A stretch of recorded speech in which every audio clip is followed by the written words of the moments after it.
আমি আজ দেখবো আজ পর্যন্ত আমি আমার শপের জন্য কত টাকা জমি 1 লাখ টাকায় আমার স্বপ্ন পূরণ। এটা রিলসে খুবই ভালো লাগে, কিন্তু বাস্তবে একদমই নয়। তোমরা নিজেরাই আমাকে কমেন্ট করে জানাও, 1 লাখ টাকায় কি একটা দোকান খোলা সত্যিই সম্ভব? একটা স্বপ্নের দোকান খুলতে খরচ লাগে অনেক।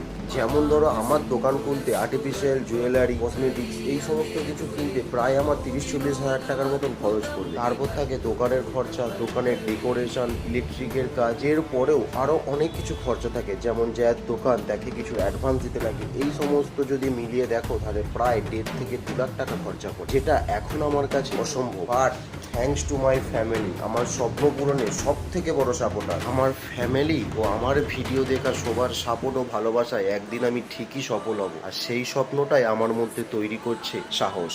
আমার দোকান কি সফলতা পাবে? আমি কি পারবো আমার ফ্যামিলির করার সাপোর্ট এবং তোমাদের ভালোবাসার মান রাখ? যদি আমাকে সাপোর্ট করো বা আমার স্ট্রাগল তোমাদের ভালো লাগে, তাহলে অবশ্যই একটা কমেন্ট, চ্যানেলটাকে ফলো আর একটা লাইক দিয়েছে।